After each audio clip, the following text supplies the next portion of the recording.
혹시 세종대왕 하면 무엇이 떠오르세요? 한글을 만든 성군, 백성을 사랑한 왕. 구독, 좋아요는 저에게 큰 힘이 됩니다. 조선 최고의 지혜로운 임금. 네, 맞습니다. 우리 모두가 배운 내용이죠. 그런데 말입니다. 그 위대한 왕도 혼자였다는 거 아세요? 오늘 이야기는요, 우리가 교과서에서 배우지 못한 세종대왕의 또 다른 모습입니다. 화려한 업적 뒤에 숨겨진 한 사람의 외로움, 병든 몸으로도 붓을 놓지 못한 이유, 그리고 마지막 순간까지 혼자 견뎌야 했던 그 무게에 대한 이야기입니다. 듣고 나시면요, 아, 그때도 외로웠구나. 나도 지금 충분히 잘 살고 있구나. 그런 생각이 드실 거예요. 자, 그럼 시작할게요. 천천히 함께 들어보시죠. 세종대왕. 그는 1397년에 태어났습니다. 조선 제4대 임금이죠. 하지만 처음부터 왕이 될 사람은 아니었어요.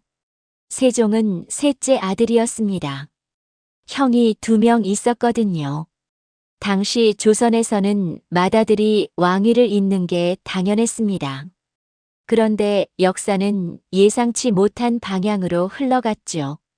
첫째 형님은 일찍 세상을 떠나셨고, 둘째 형님인 양녕대군은 왕세자 자리에서 폐위됩니다. 그렇게 해서 세종이 22살에 왕위에 오르게 됩니다.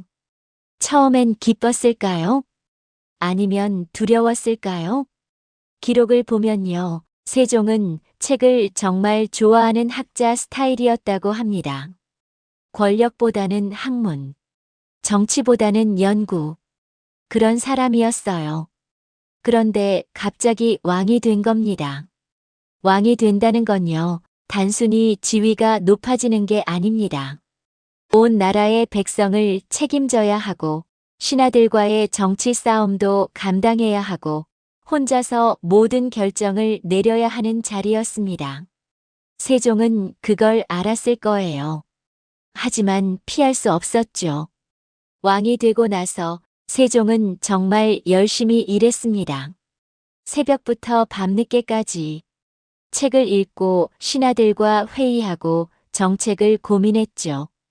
그런데 문제가 하나 있었습니다. 당시 조선은 한문으로 모든 걸 기록하고 소통했어요. 한문은 배우기 어렵습니다. 평민들은 글을 읽을 수조차 없었죠. 세종은 이게 너무 안타까웠습니다. 백성들이 자기 생각을 글로 쓸 수 없다니, 억울한 일을 당해도 말할 수 없다니, 그래서 결심합니다. 내가 새로운 글자를 만들겠다. 하지만요, 이건 당시로서는 정말 파격적인 생각이었어요. 신하들은 반대했습니다. 전하, 한문으로 충분합니다. 중국의 글자를 버리고 우리만의 글자를 만든다니 오랑캐 취급받을 것입니다. 왕실 어른들도 반대했습니다. 학자들도 반대했습니다. 세종은 혼자였습니다. 그래도 그는 포기하지 않았어요. 밤마다 홀로 연구했습니다. 소리를 분석하고 글자 모양을 고민하고 수천 번 고쳐 쓰고 또 고쳐 썼습니다. 누구 하나 옆에서 도와주지 않았어요. 그렇게 몇 년이 흘렀습니다. 1443년 세종은 마침내 완성합니다. 훈민정음. 28글자로 이루어진 백성을 위한 글자였습니다. 하지만 발표하고 나서도 반응은 싸늘했습니다. 신하들은 여전히 반대했고 양반들은 상놈들이나 쓰는 글자라며 무시했습니다. 세종은 이렇게 말했다고 전해집니다. 내가 이 글자를 만든 건 백성들이 하고 싶은 말을 할 수 있게 하기 위함이다. 그의 목소리에는 외로움이 묻어 있었을 거예요. 아무도 이해해주지 않는 외로움.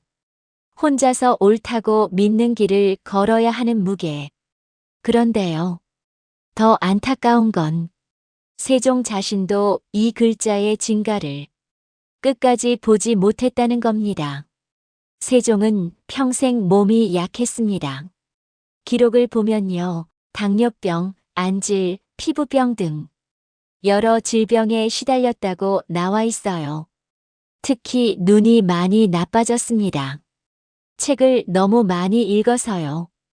밤새 촛불 아래서 연구하다 보니 시력이 점점 떨어진 거죠. 왕의 주치의들이 말렸습니다. 전하, 이제 그만 쉬셔야 합니다. 하지만 세종은 멈출 수 없었어요. 아직 해야 할 일이 많다. 그는 계속 일했습니다. 과학기구를 만들고 음악을 정리하고 의학 서적을 편찬하고 농사기술을 연구했습니다.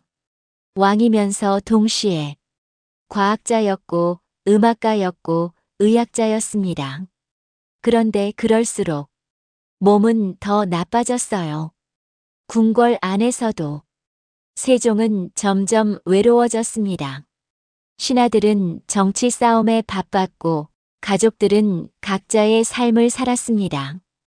왕비도 있었지만 세종의 깊은 고민을 함께 나눌 수는 없었죠.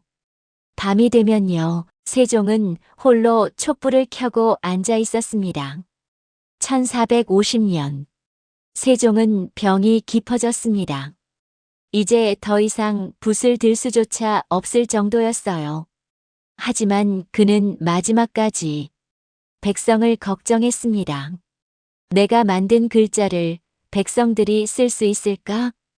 이 나라가 앞으로 잘 되어갈까? 그해 음력 2월, 세종대왕은 창덕궁에서 승하합니다. 향년 53살, 조선 역사상 가장 위대한 왕이 세상을 떠난 순간이었습니다. 그런데요, 여기서 첫 번째 반전이 있습니다. 세종이 훈민정음을 만들었을 때 아무도 그 가치를 몰랐습니다. 양반들은 무시했고 백성들조차 잘 몰랐어요. 그런데 시간이 흐르고 나서야 사람들은 깨달았습니다. 이게 정말 대단한 거였구나. 한글은요, 세계에서 가장 과학적인 문자입니다. 소리의 원리를 그대로 글자에 담았고 배우기 쉽고 쓰기 편하고 어떤 소리도 표현할 수 있죠. 전 세계 언어학자들이 인정하는 가장 완벽한 문자 체계입니다. 세종이 혼자 견디며 만든 그 글자가 지금 우리의 말과 생각을 담고 있는 겁니다. 그가 외롭게 연구하던 그 밤들이 결국 우리를 여기까지 데려온 거예요. 하지만요, 여기서 끝이 아닙니다. 더 중요한 반전이 남아 있어요. 사람들은 종종 이렇게 말합니다. 세종대왕은 위대했다. 세종대왕은 완벽했다. 하지만 정말 그랬을까요? 기록을 더 자세히 들여다보면요, 세종도 실수를 했습니다. 정책이 잘못되기도 했고, 신하들과 충돌하기도 했고, 가족 관계에서도 어려움을 겪었습니다. 완벽하지 않았어요. 그런데 그게 오히려 더 위대한 겁니다. 세종은 완벽해서 위대한 게 아니라 불완전한 인간이면서도 끝까지 포기하지 않았기 때문에 위대한 거예요. 병든 몸으로도 아무도 이해해주지 않아도 외롭고 힘들어도 그는 계속 앞으로 나아갔습니다. 백성을 위해 그 한 가지 이유만으로요. 그리고 그 선택이 오늘 우리가 한글로 생각하고 쓰고 소통할 수 있게 만든 겁니다. 지금 이 순간 당신도 혹시 외로우신가요? 혼자 감당해야 하는 일들이 있나요? 아무도 이해해주지 않는 것 같고 내 선택이 맞는지 불안하고 때로는 포기하고 싶을 때도 있으시죠? 그럴 때요, 세종대왕을 한번 떠올려 보세요. 그도 똑같았어요. 왕이라는 자리에 있었지만 결국은 우리와 같은 사람이었습니다. 외로웠고, 아팠고, 힘들었습니다.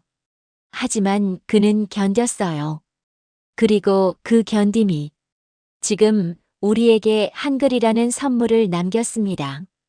당신이 지금 혼자 견디고 있는 그 시간도요, 언젠가는 누군가에게 소중한 의미가 될 거예요. 지금 당장은 아무도 몰라줘도 괜찮습니다. 세종도 그랬으니까요. 오늘 이야기 어떠셨나요? 세종대왕이라는 이름 뒤에 숨겨진 한 사람의 외로움과 고집, 그리고 그 고집이 만들어낸 기적. 우리는 지금 그가 혼자 견뎌낸 시간 덕분에 이렇게 편하게 글을 쓰고 있습니다.